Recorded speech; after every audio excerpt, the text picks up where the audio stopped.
All right, we got a lot of bikes to work on over the next couple of weeks. We're going to start with this super cheap $100 Walmart bike. This is a Roadmaster Granite Peak. This frame is not designed for anything powerful, so we got the 49cc China doll on it, and this motor needs its crank bearings replaced. Easy job, straightforward. Shouldn't be any way we could screw this up. I think I screwed it up.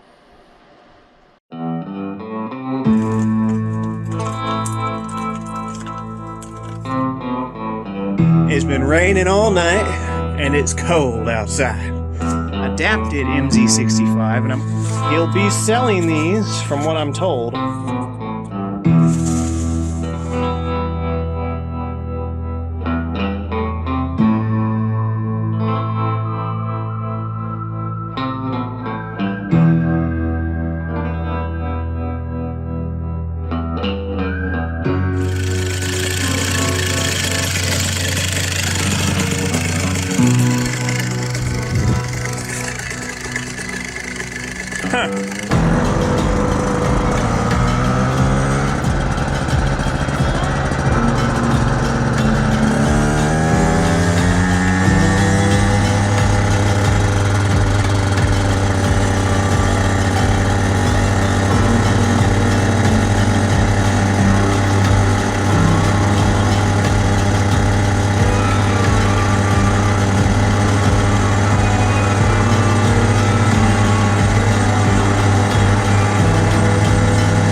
Welcome back, Motorized bike enthusiast. A bit of a random video this week, as my plans were shattered due to just a really bad storm that came through. It rained a lot and then made everything really cold. I can deal with cold and I can deal with rain, but now everything's just muddy and cold, and that's where I draw the line. And I know my builders up north are dealing with the worst of it. They're getting dumped on with snow. So nobody that I know is doing a whole lot of riding, unless you live on the west coast. Then, well, lucky you. Anyways, we were supposed to take the Southern Custom Hybrid out on the Path Dragon 2.0 for some trail rides, but that's just going to have to wait until the weather clears up. I did get one ride out of it. It's the first ride, and I'll show you guys that at the end of the video. And first, we're going to work on the 49cc. It has bad crank bearings, and I'll give you more details as we go. That turned out to be a mess, and I'll actually end up asking you guys for suggestions on what to do. Now, for the mail call, we got a few random things going on here. We have the adapted MZ65 for the Southern Customs Hybrid, so we were able to put it on the Path Dragon, and this thing looks promising as a trail bike. I've been wanting a torquey trail bike for quite some time, and, well, I don't know if the Path Dragon's up to handling this motor, but it feels promising. With this adapted MZ65 on a 44.2 sprocket, it's got some mid-range torque to pull.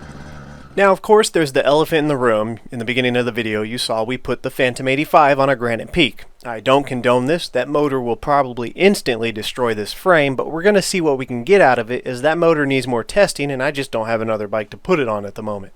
We only have a few hundred miles on it. Now, that's not going to be in today's video. I just didn't have time to get it going, but it will be soon, I promise. So on to the 49cc two-stroke. We put this motor on a bike a few months back, and initially we were unimpressed with its performance. However, after riding it for a while and a few basic modifications, it actually started to perform pretty good, to the point where its performance was practical to use as a daily rider, as long as you don't live in an area with a lot of steep hills. During the initial inspection of this motor, before we even put it on a bike, one thing that stood out was the fact that the crank had a lot of resistance. We disassembled the motor to see if there was anything we could easily do about this resistance, and I didn't see a quick solution.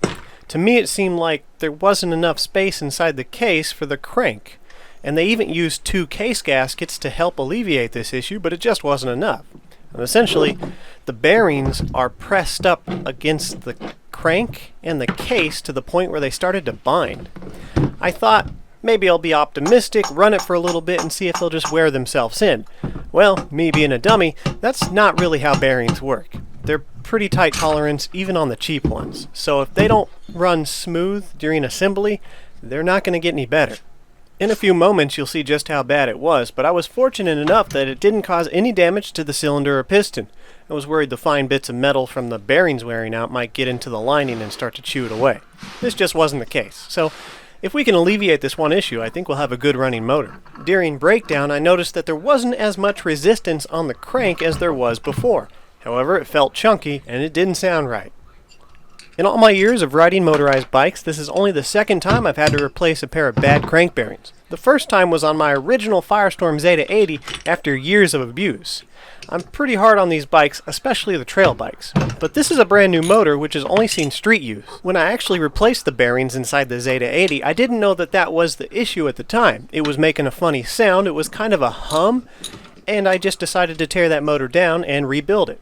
And I'm glad I did, because that sound was identical to the sound this motor was making, and that's how I knew it was the crank bearings. I also suspected they would go bad due to our initial inspection. For anyone who's curious, that Zeda 80 on the original Path Dragon, its first motor, is actually still running, and it currently has the 49mm iron sleeve cylinder on it. It's a strong motor. As a matter of fact, now that I think about it, it's actually the exact same motor and magneto that we ran in the water test a few years back.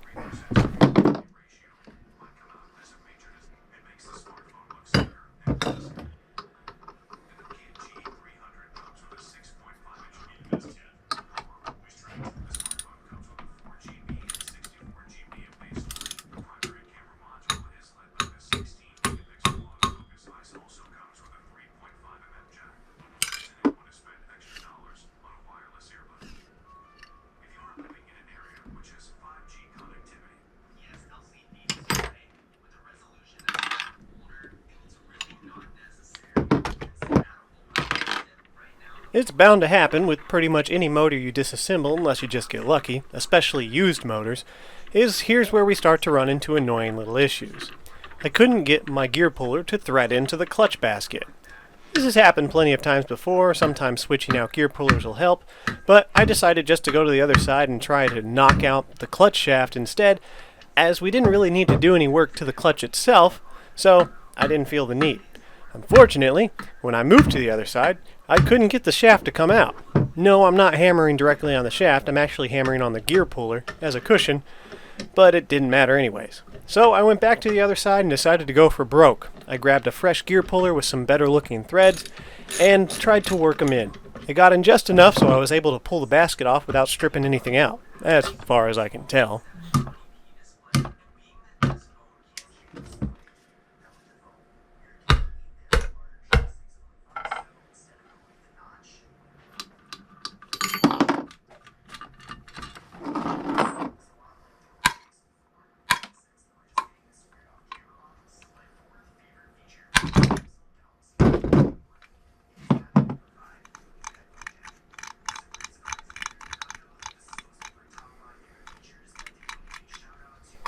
And as you could see and hear, there was the culprit. That bearing was very chunky, and it had a nice black goo smeared all around it, from the metal shavings mixing with the oil, I assume.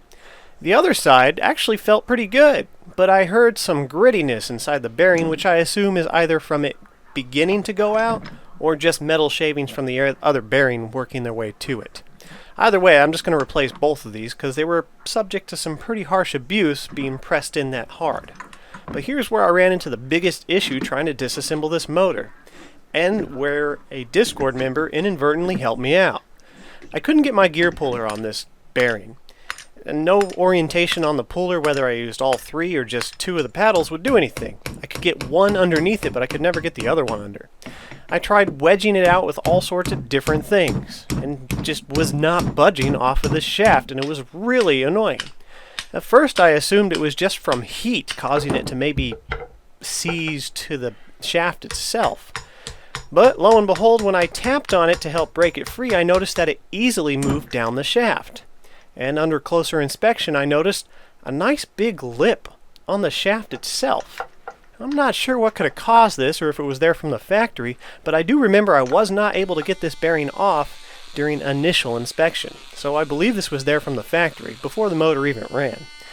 And a Discord member had pointed out on his crankshaft, he had the exact same issue. There was a lip. He could easily slide the bearing up and down, but it kept getting caught. So if you're that Discord member and you just happen to be watching this video, here's how I dealt with it. I took my Dremel and I shaved down the lip, and then it easily came off with a puller. I could have probably just tapped it off with a wedge as well, but that was really annoying. Now here you'll notice that I still have the piston on the crank. Don't ask me why. I'm really not sure why I decided to leave it on during this entire annoying process, causing possible damage to it. I just plain forgot. I was so focused on the bearing itself, I ignored the fact that the piston was just flopping around during this entire process. So for the rest of this, we're really just cleaning it up and inspecting some other components of the motor. Here I'm dipping the crank in mineral spirits. This was a tip given to me from a friend to help wash any sand, metal, or just other bits of material out of the conrod bearings.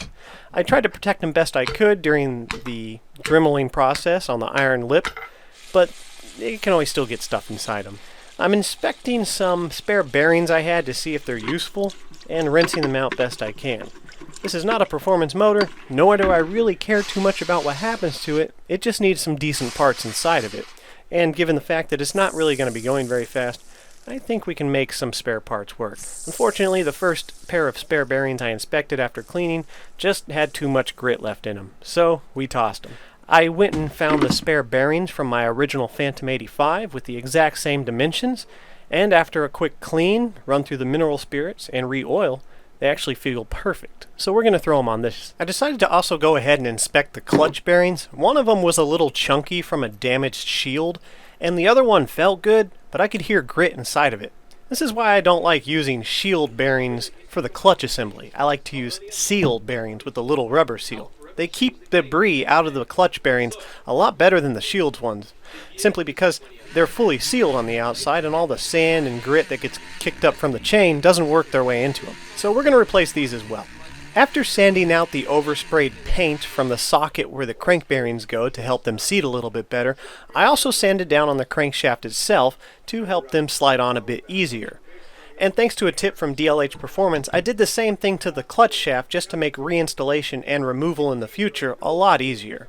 Luckily, the seals were undamaged. They were just really dirty, so we gave them a good clean, and now I'm sealing them up with some gasket maker to help lubricate them as we install them and seal better in the future. To install them, I use a socket that's just a tiny bit wider in diameter than the seals themselves, and I push down so they insert evenly and they don't go in too far. There's the first new chunk, and there's llamas here, so this, again, XD. Can I get an XD in the chat? Rated all these chunks. It's a bit suspicious. 2. Big Motorized says, burn the village. I'm not that cruel.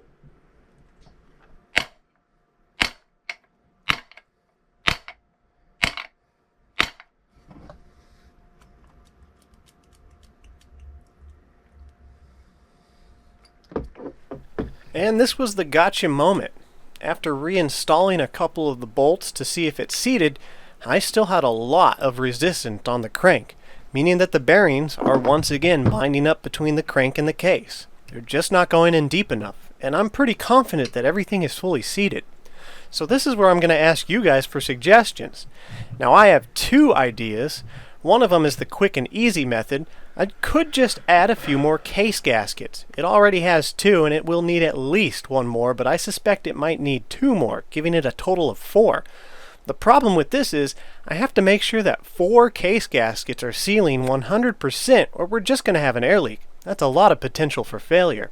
Also, consider the fact that one side of the case is lipped to ensure it properly seats and seals against the other side of the case. If I add another case gasket, that lip's not going to be able to do anything. Another option I see is trying to remove some material from the bottom of the bearing socket. This would be tricky, and I'm not sure if I could pull it off because I'd have to remove material evenly by hand, and I'd have to make sure I don't nick the side of the socket. Let me know what you guys think in the comments. Or is it even worth it? My time is valuable, and I have to dedicate 1 video a week to a specific thing. And I can continue to work on this motor and get it up and running if that's what you guys want to see. Otherwise, I can move on to something else. Currently, the next motor on the list after we ride the Southern Custom Hybrid is the LD100, thanks to my YouTube members voting on it. Now we're going to move on to the first ride of our Southern Custom CC's Hybrid. This is on the Path Dragon, and I want to be clear about something. This is the very first time I fired this motor up and rode it to work. So this is not a review, and it's not even a first impressions. That video is coming next week as long as the weather permits. Thanks to a lot of tips and information I've gotten from DLH Performance, as well as a bit of trial and error with my first hybrid build, I learned to play things on the safe side. So for this first ride to work, I'm running the needle in its richest position. I am, however, running the recommended stock, jets, and PZ20 carburetor that Southern Custom CC says he's having good luck with his test motors. Other than that, I've done absolutely no tuning to the bike. This is a stock out-of-the-box motor with the needle in the richest position and the adapted MZ65. After I get to work, I will hop off the bike and give you some thoughts about the very first ride, but these are not to be taken seriously or as solid information, just my opinions about the first ride. I will say, however, I'm pretty impressed.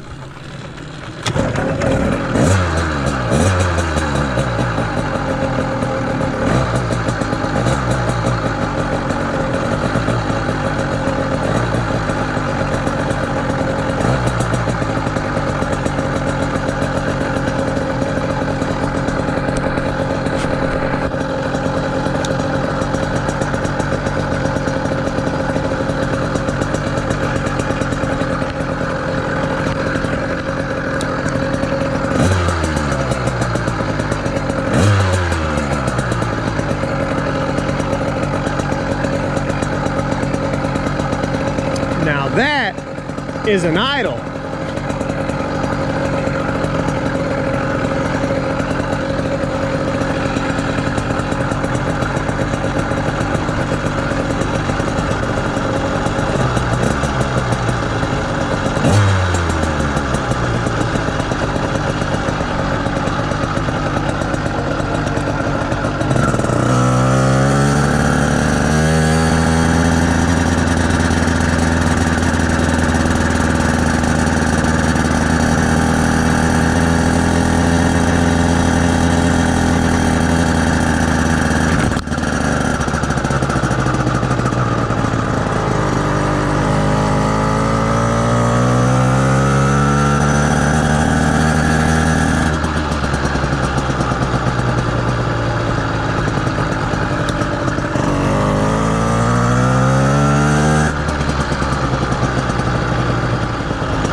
Hopefully all the workers are gone and I can squeeze by the gap.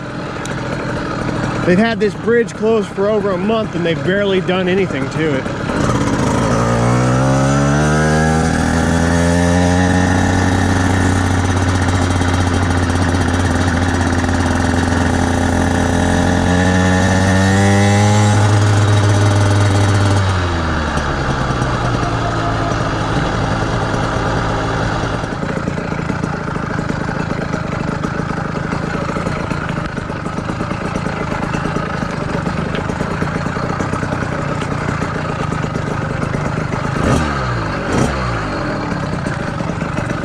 So nice to actually have an idle.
Well, Mark, if you're seeing this, I think you're right about the PZ20.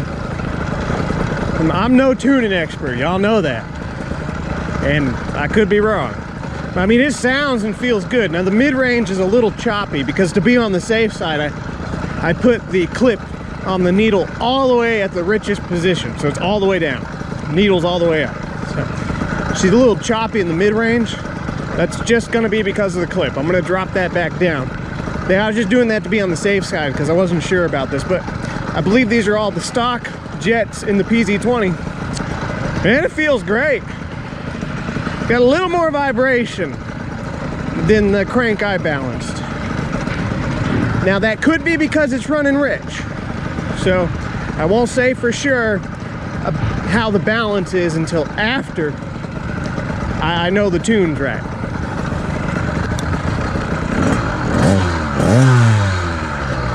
Well, these guys are gonna love this one. They love the sounds of the two strokes when I come through here.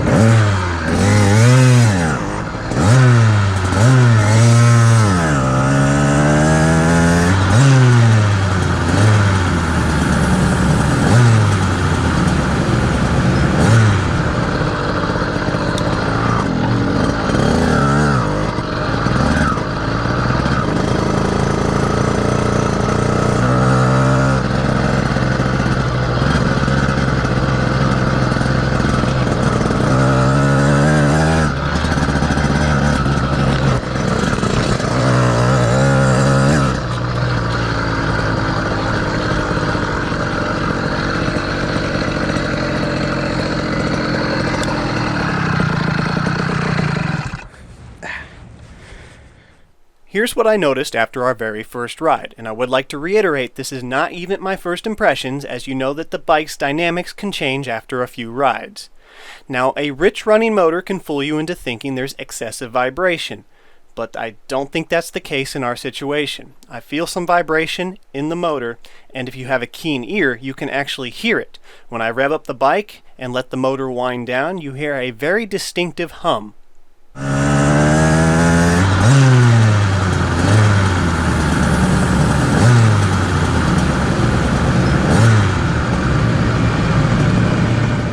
It is true that this crank is balanced in its own unique way. We saw the balancing holes for ourselves. However, we did notice that there was some wobble in the crank weights themselves from not being true. This was, of course, in our initial inspections video, and I'll leave a link in the description. What this tells me is these motors might not be ideal for high RPMs, but given the fact that they're priced in a budget category for budget performance, I think that's okay. On a bike like this, where low and mid-range power is more important than top speed, this thing has more than enough power to pull me on the trails. This is going to be a lot of fun, and I enjoy what I got so far. A certain individual who has never even touched these motors likes to make claims that they have no low and mid-range power, and that is just a complete lie. This thing has plenty of low and grunt. The heavy-duty clutch spring seems to be doing its job well. There is still a little bit of slippage you can feel, but it's nothing compared to the stock springs I tried on my first Minarelli build. It's pretty good, but can still use an upgrade. There's only so much you're going to get out of these stock clutch systems. A little bit of a unique situation with this clutch setup that a lot of you will probably run into, and I don't know if there's an easy fix, is clutch adjustment for a smooth idle. On this bike I'm fortunate because it has a dual kickstand lifting the rear wheel off the ground, meaning that the little bit of drag left on the clutch will still allow the bike to idle when it's on the kickstand. On a stock China doll, this isn't really an issue. You can play with the flower nut to get full disengagement while still engaging in the clutch enough so it doesn't slip. But with the Minarellis, you tend to tighten the flower nut a little bit more so that they can engage as much as possible. It's a unique situation and something that you're probably just going to have to deal with. But the important thing is that the upgraded clutch spring is doing its job. This adapted MZ65 was a very tight fit on this frame. It's obvious that these are designed for cruiser style bikes, gas bike frames, Huffy Cranbrook, Kemp Bayside, anything with a swept down tube. Mountain bikes like this with a straight down tube are going to have a hard time fitting this adapted MZ65. I understand that he has to make these for bikes as universal as possible, and a lot more people will be using cruiser style frames. So just keep that in mind if you plan on putting this on a mountain bike. It's a tight fit. I was able to make it work on this bike simply because the triangle is so massive. I hope you guys got some useful information, or at the very least were mildly entertained with today's video. And until next time, ride safe.